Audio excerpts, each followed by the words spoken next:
Hello everyone. तो friends, काफ़ी सारे फ्रेंड्सों के कमेंट आ रहे थे कि मेरी काफ़ी टाइम से वीडियो नहीं आई। तो फ्रेंड्स, मुझे डॉक्टर ने सिलाई करने के लिए मना किया है, तो आपके कमेंट देखकर मैं ये कटिंग की वीडियो डाल रही हूँ। मैं इसकी सिलाई नहीं करूँगी। सिलाई करने के लिए जो मेरे बुटीक पर हेल्पर रहती थी, मैं उनको इसे सिलने के लिए दे दूँगी। तो यहाँ पर मैंने ये ब्लाउज का पीस ले लिया है। 1 मीटर का ब्लाउज का पीस है ये। और ये जो ब्लाउज आप देख रहे हो, लहंगे का ब्लाउज है, इसका नाप मुझे लेना है। फिटिंग का नाप इसी का लेना है। तो इसका नाप लेके मैं आपको दिखाऊँगी। तो सबसे पहले हमें इसकी लंबाई का नाप ले लेना है, कितनी इसकी लंबाई है। और बाकी गले वगैरह ऐसे नहीं बनाए, सिंपल ही बनाना है, सादा ब्लाउज है वो। लेकिन बस इसकी फिटिंग का नाप हमें लेना है, फिटिंग इसी की लेनी है। तो सबसे पहले हमने लंबाई का नाप लिया। तो लंबाई इसकी जो तैयार है ब्लाउज की, वो 14 इंच तैयार है। हमें तुरपाई वाला बनाना है, तो उसे हमें 15.5-16 के करीब हमें लंबाई को कटिंग करना है, क्योंकि हमारा आधे इंच ऊपर सिलाई में जाएगा, 1.5 इंच नीचे फोल्ड हो जाएगा। तो आप 2 इंच लंबाई भी एक्स्ट्रा ले सकते हो। उसके बाद हमें चेस्ट की फिटिंग का नाप लेना है। तो ये इस ब्लाउज की जो चेस्ट की फिटिंग है, वो 20 इंच पर आ रही है, टोटल 40 है। और कमर का नाप 32 आ रहा है, लेकिन कमर हमें 30 रखनी है। तो यहाँ पर मैंने नाप ले लिया है कमर का भी। और बाजू की लंबाई का नाप है इसका 10 इंच पर, गोलाई है इसकी 5.5, आगे का गला था इसका 6.5। अब आप तीरा का नाप भी ले सकते हो, शोल्डर का, इस तरीके से, वो है 12 इंच पर। इस कोने से इस कोने पर मैंने नापा है, तो वो 12 इंच बैठा है। तो पीछे का गला हम नहीं नापेंगे, क्योंकि सिर्फ हमें फिटिंग लेनी थी। गला अपने हिसाब से बनाना है इसका हमें, सिंपल ही। तो अब हमने ये जो ब्लाउज का पीस है वो ले लिया है, इसको हमने बिछा लिया है। और इसको डबल करके बिछाया हुआ है हमने, डबल फोल्ड है, देखिएगा इस तरीके से। और अब हम इसमें लंबाई का निशान लगाएंगे। तो सबसे पहले कपड़े को अच्छे से आपको फ़ोल्ड कर लेना है, और फिर आपको नीचे की तरफ से 1.5 इंच आपको ये कपड़ा छोड़ देना है। तो ये हम किस लिए छोड़ रहे हैं, ये हमारा नीचे तुरपाई में चला जाएगा। तो 1.5 इंच हमने इसलिए छोड़ा है, आधा इंच हमारा ऊपर, जो हम मुड्ढे जो जोड़ते हैं, शोल्डर जोड़ते हैं, आधा इंच वहाँ जाएगा, 1 इंच हमारे नीचे से फ़ोल्ड हो जाएगा, 1.5 इंच हमने एक्स्ट्रा लिया है। ब्लाउज की लंबाई हमारी थी 14 इंच तैयार, तो 14 इंच पर हम यहाँ निशान लगाएंगे। यहाँ से हमने ऊपर की तरफ 14 इंच पर ये निशान लगा दिया, इस तरीके से। और इस निशान को सीधा कर दिया हमने। और इसके बाद हम तीरा का नाप लेंगे। तो तीरा का नाप हमें रखना है गले के हिसाब से। तो आगे की तरफ हमारा बंद वाला हिस्सा, उधर को हमारा खुला वाला हिस्सा था। तो आपको ये ध्यान रखना है फ्रेंड्स, काफ़ी सारे फ्रेंड्सों के कमेंट आते हैं। तो तीरे का हम निशान इस लेंगे, अगर हमारा गला गहरा है, पीछे से डीप है, तो हमें तीरा कम लेना है, 6 इंच का लेना है। अगर गला पीछे से छोटा है, तो हमें 7 इंच का तीरा लेना है। ये आपको बहुत अच्छे से ध्यान रखना है फ्रेंड्स। ये छोटी-छोटी बात है, बहुत ही ध्यान रखने वाली है। और तो मैं इसका पीछे का गला गहरा बना रही हूँ, डीप गला बना रही हूँ। तो मैंने 6 इंच पर निशान लगा दिया है। अगर आपका छोटा गला है, तो आपको 7, 7.5 ऐसे निशान लगाना है। अब हमने यहाँ पर 6.5 पर ये हमने आर्म होल की लंबाई का निशान लगा दिया। अब चेस्ट की फिटिंग का निशान लगा रहे हैं। तो चेस्ट की फिटिंग जो थी हमारी 40 टोटल तैयार है, हमारी जो फिटिंग है। तो चौथा हिस्सा यहाँ पर हमारा 10 इंच पर आ गया। ये फिटिंग वाला निशान लगाया है हमने।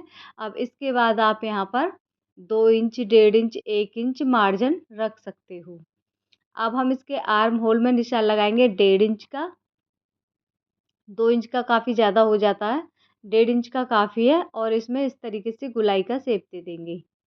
ये देखिएगा, कुछ इस तरीके से हमें मिलाना है, ये यहाँ से और यहाँ तक, ऐसे इसमें गोलाई दे देनी है। तो ये हमारा आर्म होल का निशान भी लग गया। अब हम गले का निशान लगाएंगे फ्रेंड्स। तो अगर आपका गला गहरा है बहुत ज़्यादा, तो आपको ऊपर से चौड़ाई कम लेनी है। अगर गला आपका पीछे से गहरा नहीं है, तो आपको यहाँ से चौड़ाई ज़्यादा ले लेनी है, 3 इंच पर ले लीजिएगा अगर गला छोटा है। अगर गला बहुत ज़्यादा डीप है, तो आपको 2.5 इंच, 2 इंच ही लेना है। इस तरीके से आप अगर करोगे, तो आपके कंधे कभी भी नहीं गिरेंगे। ये बात आपको ध्यान रख लेनी है। तो मैंने 2.5 इंच पर ऊपर से निशान लगाया ना, 2.5 इंच पर मैंने नीचे निशान लगा दिया है। और इन निशानों को इस तरीके से मिला लेना है।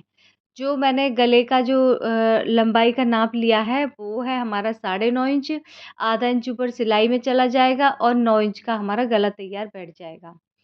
अगर गला छोटा है तो आपको आर्म होल की तरफ से झुकाव रखना है, अगर गला आपका बड़ा है पीछे से तो आपको गले की तरफ से झुकाव रखना है। ये बहुत ही ज़रूरी ध्यान देने वाली बात है। अगर आपके कंधे गिरते हैं आपको डोरी लगाने की भी ज़रूरत नहीं पड़ेगी। अगर आपका गला गहरा है, तो आपको गले की तरफ थोड़ा-सा झुकाव दे देना आधे इंच का, कभी भी आपका गला नहीं गिरेगा। छोटा गला है तो फिर आपको आर्म होल की तरफ से ही आधे इंच का झुकाव देना है। उसके बाद फ्रेंड्स यहाँ पर हमने प्लेटों के निशान लगा देने हैं 4 इंच का गैप रखते हुए बीच सेंटर से।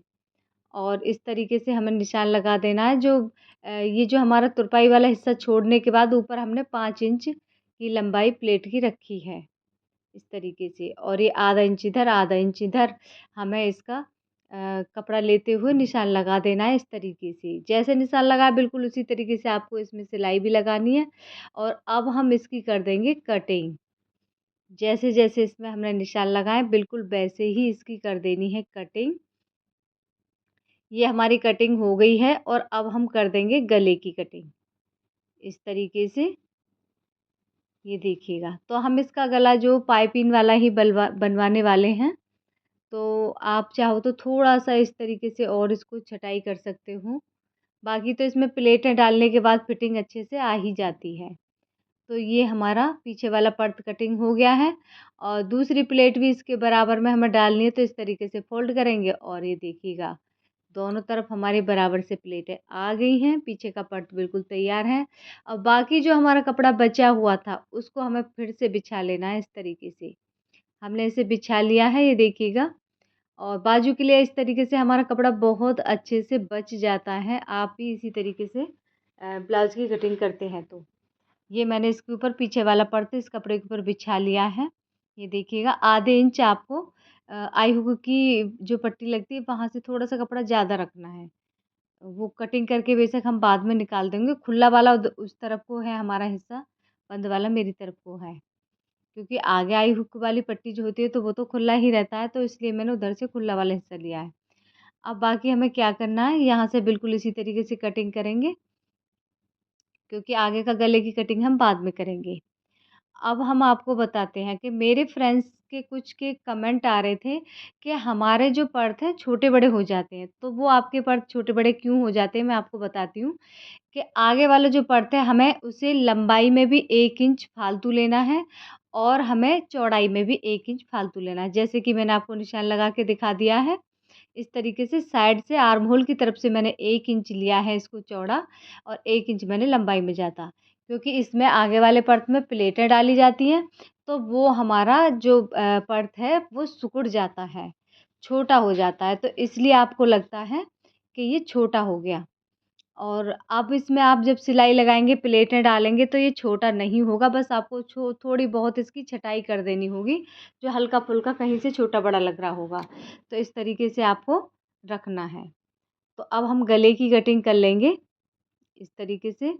तो गला हमने लिया है 6.5 इंच का और क्योंकि 6 इंच का ही गला रखना है सिर्फ़ और आधा इंच हमारा ऊपर सिलाई में चला जाएगा।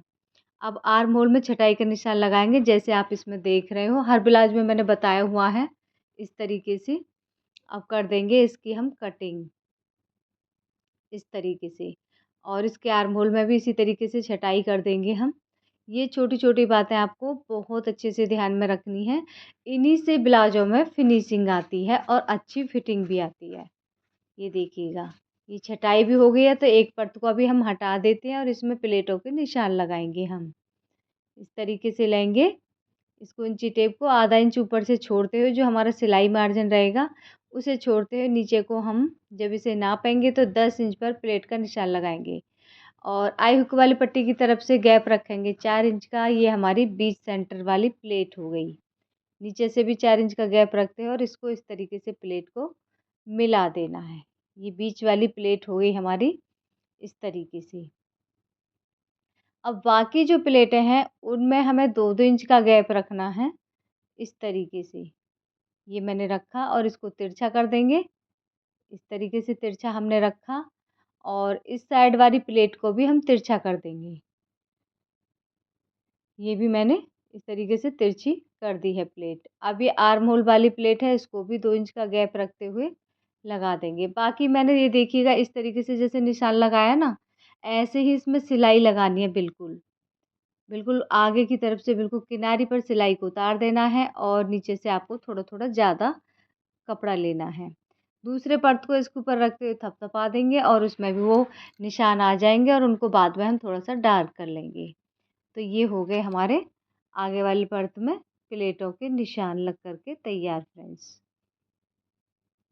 अब ये जो हमारा बाजू के लिए कपड़ा बचा हुआ था, अब उसको ले लेंगे हम। ये भी डबल फ़ोल्ड हुआ है। अब इसकी लंबाई नापेंगे तो वो है 12 इंच तैयार। 12 इंच तैयार है, आधा इंच हमारा नीचे ऊपर से सिलाई में चला जाएगा बाजू जोड़ने में और 1.5 इंच हमारा नीचे को फ़ोल्ड हो जाएगा, तो हमारी 10 इंच की बाजू तैयार बैठ जाएँगी। अब ये जो कपड़े बचे हैं हमारे छोटे-मोटे ये जितने भी, इनमें से आई हुक वाली पट्टियाँ बन जाएँगी और फ्रेंड्स इसमें से हम गले की और एक पट्टी भी कटिंग कर लेंगे। तो बाजू के लिए मैंने कपड़े को रख लिया है। ये देखिए 4 तह में फ़ोल्ड करके रखा है। इसकी चौड़ाई नापेंगे तो थोड़ी-सी कम बैठ रही है। अगर ज़रूरत पड़ी तो हम इसमें बाद में थोड़ा-सा जोड़ लगा देंगे, वो सिलाई में निकल जाएगा। नीचे से हमने जो तुरपाई रखनी है, इतना हमने कपड़ा निशान लगा के छोड़ दिया है। अब हम इसका आर्म होल का निशान लगाएँगे 3 इंच पर और ऊपर से हमने रखा है ये 2 इंच, बिल्कुल नाप के दिखा देती हूँ, बिल्कुल 2 इंच पर ये निशान है सीधा एकदम। अब इस वाले निशान को हमें ऊपर की तरफ वाले निशान पर मिलाना है। पहले आप डॉट डॉट करके देख लीजिए और अगर आपको निशान लगाना नहीं आता है तो इस तरीके से 2-3 बार आप प्रैक्टिस करोगे तो आपको निशान लगाने आ जाएँगे। ये देखिएगा ये वाला निशान यहाँ पर मिला देना है। नीचे से गोलाई का नाप हमने ये लिया, वो है हमारी 5.5। 1 इंच 1.5 इंच का आप यहाँ पर मार्जिन रखिएगा और इस तरीके से जो एक्स्ट्रा कपड़ा है उसको कटिंग करके निकाल दीजिएगा। ये देखिएगा। तो वैसे तो फ्रेंड्स मेरे चैनल पर सिलाई की वीडियो काफ़ी सारी हैं, मैंने पहले से डाली हुई हैं, तो आप उन्हें भी देख सकते हो। अब मुझे नहीं पता कब तक मैं सिलाई नहीं कर पाऊँगी। अभी तक तो डॉक्टर ने मुझे सिलाई करने के लिए बिल्कुल भी नहीं बोला है, बिल्कुल मना कर दिया आप सिलाई नहीं कर सकते हो। वैसे भी मुझे देखने में बहुत ज़्यादा प्रॉब्लम हो रही है, तो मैं सिलाई कर भी नहीं सकती हूँ। तो बस मैं अभी कटिंग कर देती हूँ और कुछ टाइम तक हो सका तो मैं कटिंग की वीडियो डालती रहूँगी सूट की, ब्लाउज की, पैंट या सलवार की और मैं सिलाई करके आपको नहीं दिखाऊँगी फ्रेंड्स। अगर मुझे थोड़ा-सा आराम लगा आँखों में और अच्छे से, तो फिर मैं आपको कभी-कभी सिलाई की वीडियो भी डाल के दिखा दिया करूँगी। तो ये जो थी हमारी आई हुक वाली पट्टियाँ थी और यहाँ से जो कपड़ा गले में से बचा था, इसमें से हम और भी पट्टियों की कटिंग कर लेंगे। इस तरीके से हमेशा तिरछी और भी पट्टियाँ कटिंग होती हैं। ये देखिएगा 1 इंच से सवा इंच 1.5 इंच तक की इनकी चौड़ाई होती है। तो यहाँ पर मैं बिना निशान लगाए ही कटिंग करने की आदत है मुझे। ये देखिए आप अगर पहली बार कटिंग कर रहे हैं तो आप उसे निशान लगा कर के कटिंग कर सकते हो। तो सभी गले की और भी पट्टियों को हम कटिंग कर लेंगे इस तरीके से। ये मैंने सभी पट्टियों को कटिंग कर लिया है फ्रेंड्स। तो गले की पट्टियाँ कटिंग हो गई हैं। ये हमारी बाजू है, ये पीछे वाला हमारा पर्द है, ये आगे वाले पर्द हैं। तो ब्लाउज की कटिंग हो गई है फ्रेंड्स। उम्मीद है आपको ये ब्लाउज अच्छा लगा हो, इसकी कटिंग अच्छी लगी हो, पसंद आई हो। अगर फ्रेंड्स आपको ज़रा सी भी ये वीडियो पसंद आई है तो मेरी वीडियो को लाइक कीजिए, नए हो तो चैनल को सब्सक्राइब कीजिए।